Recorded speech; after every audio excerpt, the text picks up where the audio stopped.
ಸಾಮಾನ್ಯವಾಗಿ ಒಂದು ಗಣಪತಿ ಮಾಡ್ಸೋಕ್ಕೆ ಕಮಿಟಿಯವರು ಸಾಕಾಗಿರ್ತಾರೆ. ಅದಂಥದ್ದು 5 ಮುಖ ಮಾಡೋದಂದ್ರೆ ಅವರಿಗೂ ವೆಚ್ಚ ಜಾಸ್ತಿ ಆಗುತ್ತೆ, ನಮಗೂ ಕೆಲಸ ಜಾಸ್ತಿ ಆಗುತ್ತೆ. ಆದರೆ ನಾವು ಯಾವುದೇ ಒಂದು ಕೆಲಸದ ಬಗ್ಗೆ ಯೋಚನೆ ಮಾಡಿದೆ ಇದು 50ನೇ ವರ್ಷಕ್ಕೋಸ್ಕರ ನಾವು ಮಾಡಿಕೊಡ್ತಾ ಇದ್ವಿ. ಇದು 8 ದಿವಸ ನೈಟ್ ಆ್ಯಂಡ್ ಡೇ ವರ್ಕ್ ಮಾಡಿದ್ವಿ ಸರ್. ಕಂಟಿನ್ಯೂಸ್ ನಿರಂತರವಾಗಿ 8 ದಿವಸ ವರ್ಕ್ ಮಾಡಿದ್ವಿ. ಇದೆಲ್ಲ ಸ್ಟೋನೆಲ್ಲ ಹಾಕಿದ್ವಿ ನಾವು, ಇದೆಲ್ಲ ಖರ್ಚು ಜಾಸ್ತಿ ಇದೆ. ವಿಶೇಷವಾಗಿರಲಿ ಅಂತ ಸ್ಟೋನ್ ವರ್ಕೆಲ್ಲ ಮಾಡಿದ್ವಿ. ಈ ಥರ ಜ್ಯುವೆಲ್ಸಿಗೆಲ್ಲ ಸ್ಟೋನ್ ಹಾಕಿದ್ದೀವಿ.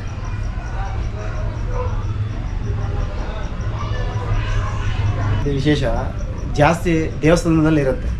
ಪಂಚಮುಖಿ ಕಲ್ಲಿಂದ ಗರ್ಭಗುಡಿಯಲ್ಲಿರುತ್ತೆ, ಹೊರಗಡೆ ಯಾರು ಮಾಡಿಸಿರಲ್ಲ. ನಾವು 50ನೇ ವರ್ಷದ ವಿಶೇಷಕ್ಕೋಸ್ಕರ ಇದೊಂದು ಪಂಚಮುಖಿ ಗಣಪತಿ ಇರಬೇಕು ಅಂತ ನಾವು ಕಮಿಟಿಯರಿಗೆ ಹೇಳಿದ ತಕ್ಷಣ ಅವ್ರು ಒಪ್ಕೊಂಡು, ಈ ಥರ ನಾವು ನೋಡಿಲ್ಲ ಮಾಡಿ ಅದು ಹೆಂಗಿರುತ್ತೆ ಅಂತ ಗೊತ್ತಿಲ್ಲ ಅಂತ ಹೇಳಿದಾಗ ಇದು ಮಾಡಿದಾಗ ತುಂಬ ಜನ ಖುಷಿ ಪಟ್ಟಿದ್ದಾರೆ ಸರ್. ಶಿವಮೊಗ್ಗದಲ್ಲಿ ನಮಗೆ ಗೊತ್ತಿರೋ ಹಾಗೆ ಇದುವರೆಗೂ ಯಾರೂ ಮಾಡಿಲ್ಲ ಸರ್.